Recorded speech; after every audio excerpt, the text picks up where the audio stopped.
Hello friends, स्वागत है आपका K2Z में। ये जो वीडियो है ये क्लास 10th सोशल साइंस में इतिहास विषय के लिए और काफ़ी इम्पोर्टेंट है। इससे क्वेश्चन बनता है तो ध्यान से सुनिए और हो सके तो आप इसको नोट भी करके रखिए। क्वेश्चन है कि राष्ट्रवाद के उदय के कारणों एवं प्रभावों की चर्चा करिए। देखिए, राष्ट्रवाद का उदय के बारे में हम लोग पहले भी बहुत सारा बात कर चुके हैं, लेकिन राष्ट्रवाद के जो उदय हुआ तो उसका कारण और प्रभाव, तो कारण एवं प्रभाव का चर्चा करना है। तो उसका क्या कारण होता है वो भी बात करेंगे और इसका प्रभाव के बारे में बात करेंगे। तो थोड़ा सा विस्तार से बता देते ताकि आपको आराम से समझ में आ जाएगा। तो आंसर में लिखेंगे कि यूरोप में फ्रांसीसी क्रांति तथा नेपोलियन की विजय शक्ति से राष्ट्रवादी भावनाओं का उदय हुआ। मतलब अगर यूरोप में बात करा जाए, यूरोप में जो फ्रांसीसी क्रांति तथा नेपोलियन बोनापार्ट की विजय शक्ति से राष्ट्रवादी भावनाओं का उदय हुआ। एक्चुअली नेपोलियन बोनापार्ट ने बहुत सारे राज्य को जीत करके एक नए राइन राज्य का स्थापना किया था। तो इससे क्या हुआ था कि और भी जो भी देश थे यूरोप में, उन सभी में भी राष्ट्रवादी का भावना का विकास हुआ था। सब चाहते थे कि हम लोग भी अपने देश को एक करें। और ऐसे ही नेपोलियन ने अपने द्वारा विजय प्राप्त राज्यों में जितना भी राज्य को नेपोलियन जीता, उस सभी राज्य में राष्ट्रवाद की भावना को जगाने लगा और सबको अपने राष्ट्र के लिए प्रेम करने के लिए, राष्ट्र के प्रति लगाव के लिए लोगों को जगाने लगा। इसमें शिक्षित मध्यम वर्ग, तो शिक्षित मध्यम वर्ग में जैसे शिक्षक, व्यापारी और भी जो शिक्षित लोग थे, उन सभी के उदय से राष्ट्रवादी भावनाओं का विकास हुआ। ऐसे वर्ग क्रांतियों में महत्वपूर्ण भूमिका अदा किया। अब जो भी शिक्षित वर्ग है, मध्यम वर्ग हैं, वो लोग अगर कोई क्रांति में महत्वपूर्ण भूमिका निभाएंगे तो निश्चित रूप से राष्ट्रवादी का भावना का विकास होगा, क्योंकि हर कोई शिक्षित लोग को और जो व्यक्ति समाज के लिए प्रतिष्ठित होते हैं उनको सुनना और समझना पसंद करता है। तो जब शिक्षित वर्ग आ गए राष्ट्रवादी की भावनाओं को विकास करने के लिए, तो एक तरह से महत्वपूर्ण क्रांति हुआ और इसमें इनका भूमिका काफ़ी महत्वपूर्ण रहा भी।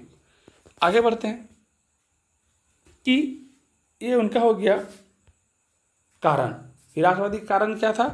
तो जब फ्रांसीसी क्रांति तथा नेपोलियन बोनापार्ट का विजय शक्ति से राष्ट्रवादी भावनाओं का विकास हो गया, ये कारण था।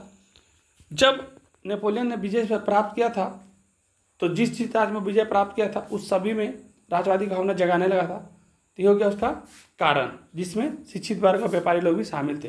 अब हम लोग आते हैं कि राष्ट्रवाद के उदय के कारण तो हो गया प्रभाव। तो राष्ट्रवादी के प्रभाव देखते हैं।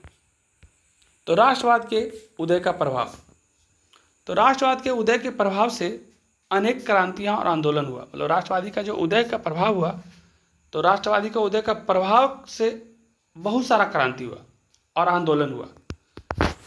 तो लिखेंगे पॉइंट बना के कि जिससे अनेक नए राष्ट्रों का उदय हुआ। जब राष्ट्रवाद का भावना के प्रभाव आया, क्रांति हुआ, आंदोलन हुआ, तो बहुत सारा राष्ट्र का उदय हुआ। यूरोपीय राष्ट्रवाद के विकास का प्रभाव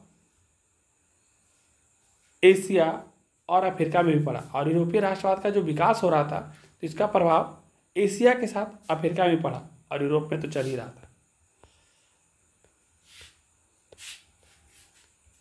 इसके बाद राष्ट्रीय आंदोलन प्रारंभ होने लगा और राष्ट्रीय आंदोलन हर देश में प्रारंभ होने लगा।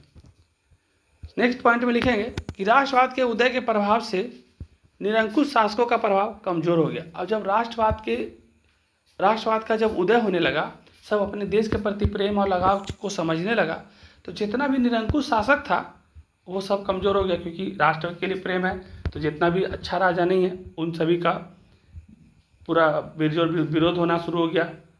अब उनका अत्याचार सहना कम हो गया, तो उन लोग का जो ताकत है निरंकुश शासक का वो कम होना शुरू हो गया। इसके बाद राष्ट्रवाद की भावना से यूरोप के प्रत्येक शक्तिशाली साम्राज्यवादी दौर में शामिल हो गया। और जब राष्ट्रवाद का भावना आ गया ना, तो क्या हो गया कि जितना भी साम्राज्यवादी जो मजबूत देश थे वो कमज़ोर देश को अपना गुलाम बनाने लगे। और ये सब बहुत सारा देश ऐसा करने लगा कि हम भी 2 देश को 5 देश को अपना उपयोगी बना ले। उससे होगा क्या कि मेरा बिजनेस व्यापार और उसका धन लूट करके अपने देश को आगे बढ़ाएं। तो ये राष्ट्रवाद की भावना से यूरोप के प्रत्येक शक्तिशाली जितना देश था ये साम्राज्यवादी दौर में शामिल हो गया।